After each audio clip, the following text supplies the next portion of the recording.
เห็นบอกว่าทางตรงข้ามไปที่ไร่พอเพียงอ่ะต้องข้ามน้ำไปด้วย ไม่เคยมานะคะ อันนี้เป็นครั้งแรกที่มา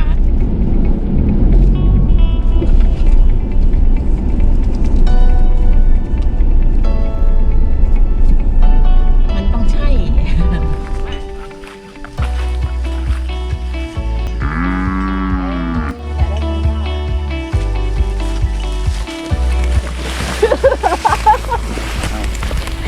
รู้สึกว่าล้อมันถ่วงมันเอียงไงไม่รู้ ไป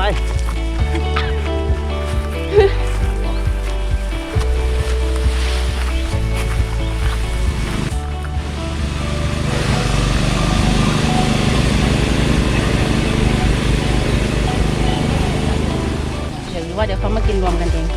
เหลือเอามีคนละอันคนละ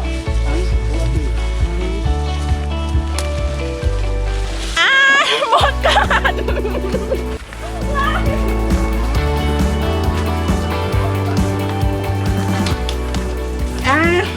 เจ็บนี่ทำอะไรคะ อ๋อ นี่ต้นหมาก เป็นหมากพันธุ์อะไรคะพี่ พันธุ์สูงที่เขากินหมากกันเนี่ยเหรอ ใช่ใช่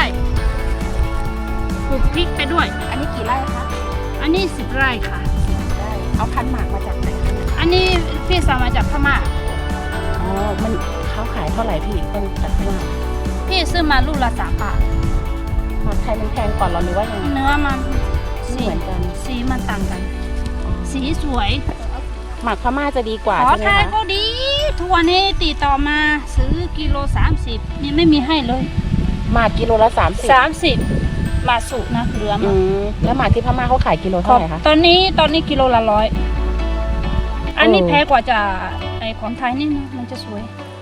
แต่มันสวยกว่า ใช่สีมันจะออกค้ำๆนิดนึงอะ